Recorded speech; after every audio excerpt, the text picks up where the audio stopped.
I greet you all in the wonderful name of Jesus. For those of you who don't know, please remember to subscribe to my channel. I need your support. I need you to be able to help me to reach as many people as I possibly can. Today, I have a very sensitive topic that I want to talk about that is very dear and close to my heart, that I'm realizing that it's a real problem. You see, the problems that we have in society are problems of poverty, strife. People are suffering just to survive. Marriages are collapsing and divorces are rising. People are getting into crime. People are getting into unplanned circumstances. They're planning marriages based on the financial statuses of their boyfriends. They're planning kids based on the financial statuses of their boyfriends and partners, only because they think by getting the men trapped, they'll be able to survive, not knowing that they're causing more problems.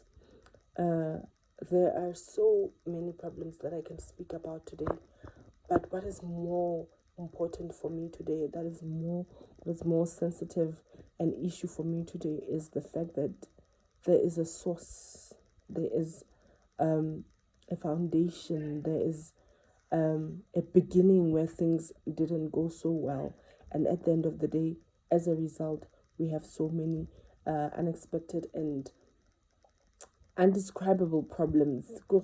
They are so vast that you can't even begin to think of a summary of all the problems that our society is facing because of a common problem, which is mentality. Our mentality is so outdated. Our mentality is so backward. Our mentality is so painfully programmed that people don't even know what they don't know. So it's a very sensitive issue. And it's so painful to me because it has caused people who are dependent on a certain item, on a certain organization, which is the government. People are not so able to handle their problems. They're looking for somebody to come and solve their problems on their behalf, which is not good. But also, I encourage people not to judge. I don't want to judge. I'm not judging. In fact, I'm not even in a position to judge because this is so delicate and this is so close to my heart and this is so painful. We need to find a solution to all these problems in order for us to be able to at least have half of our population or more than 75% of our population in the right place in life, because it's not very nice to be able to drive a car and go past people that you grew up with and they're not okay, like financially. You enjoy it for a period of time, but after some time it hits you hard that, you know what, and this is not success. Success doesn't have to feel as if it's a sin. Success doesn't have to feel as if you're doing something bad, or it makes some people feel awkward to be around you even. So, not to say I'm successful, but I'm just saying we live in an environment where when you are hardworking, when you're somebody who strives to get things done, we live in an environment where people don't understand you. They don't understand what you're doing. They don't even understand your character. They find you intimidating only because their mindset and their mentality was programmed in a particular way, and it's not really their fault. So, wherever you can, whatever you can do, please try and impact as many lives as possible. Even if it's one, two people, three people in your life, in your lifetime, it would be a great advantage for you. Lend to the poor, because when you lend to the poor, God says directly that He will supply you all your needs. So it's very important for us to try and live outside of our lives. Life has become expensive, life has become so demanding, but at the end of the day, we have to live for a purpose that is higher than ourselves. So that is what I can say for today. Try and be an agent of change to somebody that is close to you. Even if you're not a motivational speaker, even if you're not trained to be a psychologist, if you're just an ordinary person, try and impact 1, 2, 3 lives. We have young boys, 15, 16, 17. They're using drugs. They're heavily into drugs on a daily basis.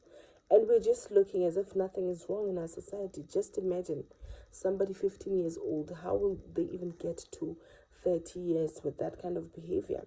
So it's very important that we try and as much as possible to impact lives, the little that we can do. Please,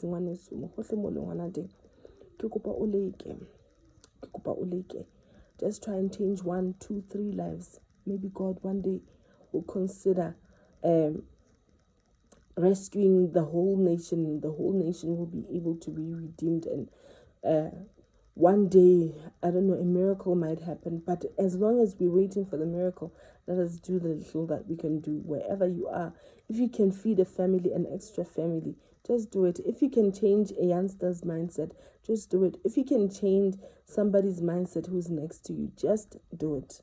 One day God will be with us, and one day God will reward you for all of that. And one thing that I know of is that people and success, in fact, not people, success comes when you no longer live just for yourself. When you live for other people and live to become a blessing to other people, that to me is success. Success is not to me spending a lot of money on holidays, having a good life, and yet your neighbor or somebody you know or somebody you've lived with is suffering and striving. I'm not going to talk about people who are intentionally trying to sabotage or trying to put your mission down, because there are people out there, you're going to get a lot of opposition from trying to do all of this good. But at the end of the day, just do it so that at the end of the day, you might say that at least I impacted a few lives with my life, and at least God will consider me when I get to the gates of heaven, that you know what, this person has done so and so well, justice, and I'm going to try and forgive them for their sins, because of, you might not know gore na ke mang a ka o savang. Modimo a ka o hela ka lebaka la motho e mong fela o sebile bophelo ba ngwana wa 15 years a na sa feletswe ke hope ya bophelo gore na o ya pele ka poya morago. So a ineletse di-drugs, a ineletse bashimane, a ineletse banana, a ineletse ntho tse ntseng pitsa bophelo ka fa drug abuse, substance abuse. So it's very important that we try and consider that mosebetsi wa modimo is not just going into a church and praying, but mosebetsi wa modimo involves also the lives of people on a daily basis. So now, what are you doing to change them? Even if they can't go to church, but at least the little that you do might draw them closer to God. So but thank you for watching, and thank you so much for being a part of this channel. Please subscribe and send to as many people as you can this link, and then maybe, just maybe, we can change lives one by one.